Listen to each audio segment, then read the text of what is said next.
गंडापुर नामी एक छोटा सा गांव था और उस गांव में लोगों के छोटे छोटे मकान बने हुए थे। उन्हीं मकानों के बीच एक हलवाई की दुकान भी थी। हलवाई का नाम शकील था और वो बहुत ही ईमानदार था। शकील हलवाई अपनी छोटी सी दुकान में मिठाइयों के ऑर्डर पकड़ता था और मिठाइयाँ तैयार करता था। उसकी मिठाइयाँ देसी घी और देसी शक्कर से बनी हुई बड़ी ही मज़े मज़े की हुआ करती थीं और लोग दूर दूर से उसकी मिठाइयाँ खाने के लिए आते थे। शकील हलवाई के बिल्कुल ही सामने गुलजार हलवाई की छोटी सी मिठाई की दुकान थी। वैसे तो गुलजार हलवाई शकील हलवाई का पड़ोसी था, लेकिन वो दिल ही दिल शकील हलवाई से बहुत ज़्यादा हसद करता था और उसकी कामयाबी से जलता था। वो हमेशा शकील हलवाई को नुकसान पहुंचाना चाहता था। एक दिन शकील हलवाई अपनी दुकान पर मिठाइयाँ बना रहा होता है और वो बाल्टी में काफ़ी सारा दूध लेकर आया होता है। गुलजार हलवाई शकील हलवाई के पास पहुंचता है और उससे कहता है, ए शकील भाई, अरे बुरा ना मानो, ज़रा सी शक्कर दे दो, मेरी दुकान में शक्कर ख़त्म हो गई है। कल वापस कर दूंगा। अरे हाँ हाँ गुलजार, क्यों नहीं, तुम जितनी चाहे शक्कर ले लो। अरे घर की ही तो बात है, मैं अभी लेकर आता हूँ, ठहरो तुम। शकील हलवाई शक्कर लेने के लिए चला जाता है और जैसे ही वो जाता है तो गुलजार हलवाई उसकी दूध की बाल्टी में नींबू निचोड़ देता है, जिससे सारा का सारा दूध फट जाता है। गुलजार अक्सर शकील हलवाई को इसी तरह नुकसान दिया करता था और कोशिश करता था कि हमेशा उसे पीछे रखे और कभी भी आगे ना बढ़ने दे। एक दिन उस बस्ती का राजा शकील हलवाई के घर आता है। शकील हलवाई राजा को अपने घर में देखकर हैरान रह जाता है और बहुत ही ज़्यादा खुश होता है। राजा साहब, आप यहाँ मेरे घर आए, मेरे घर की तो शान ही बढ़ गई। अरे शकील, क्या बात करते हो भला तुम। अरे तुम जैसा हुनरमंद हलवाई पाकर हम तो बहुत खुश हैं और हम खुद को बहुत खुश नसीब समझते हैं। अगले हफ्ते मेरी बेटी की शादी है और मैं अपनी बेटी की शादी के लिए 100 किलो लड्डुओं का ऑर्डर देने आया हूँ। मुझे बेहतरीन किस्म के 100 किलो लड्डू चाहिए। राजा साहब, आप फिक्र ही ना करें, मैं आपकी बेटी की शादी पर बेहतरीन लड्डू बनाऊंगा। राजा जी के जाने के बाद शकील हलवाई पूरी तरह से तैयारियों में लग जाता है और पूरा दिन मेहनत करके 100 किलो लड्डू तैयार कर लेता है।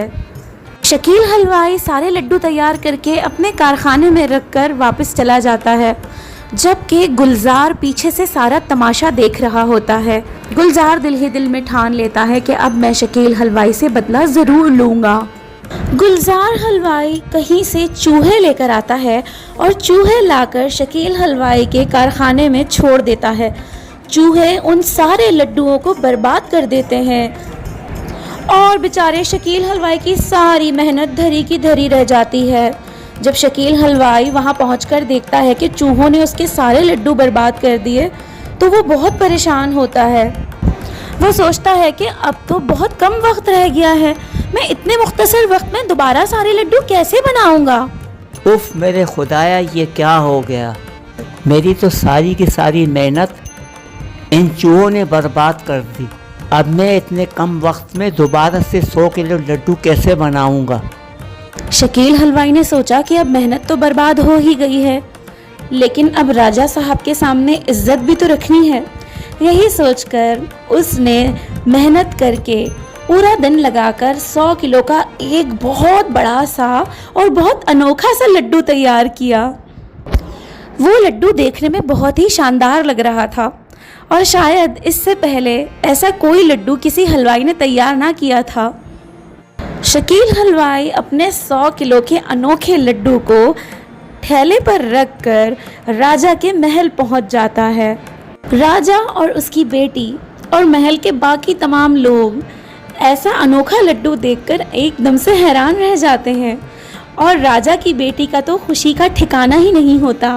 वो अपने बाप से कहती है, बाबा जानी, आपने क्या अनोखा लड्डू बनवाया है। यकीन कीजिए हमारी सारी सहेलियां इसको देखकर बहुत ही खुश हैं। ये हमारी शादी का सबसे बेहतरीन तोहफा है। हम इससे बहुत खुश हैं। राजा अपनी बेटी की खुशी देखकर बहुत ही ज़्यादा खुश होता है और इनाम के तौर पर हमेशा के लिए शकील हलवाई को अपने महल में शाही हलवाई की नौकरी दे देता है। शकील हलवाई भी इतनी ख़ास नौकरी पाकर बहुत खुश होता है।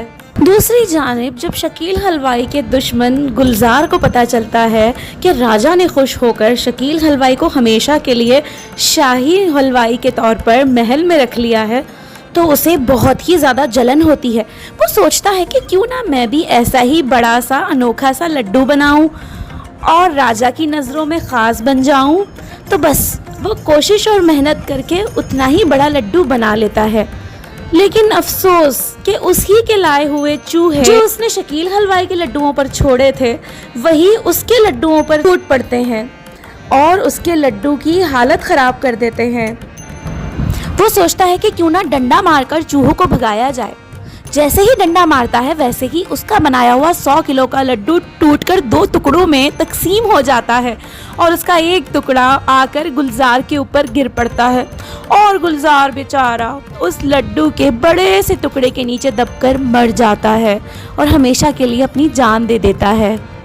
दोस्तों, कोई आपका कितना ही बुरा क्यों ना चाहे, लेकिन अगर ऊपर वाले ने आपके नसीब में तरक्की और कामयाबी लिखी है तो वो आपको मिलकर ही रहेगी और आपके सारे दुश्मन एक दिन नाकाम होंगे।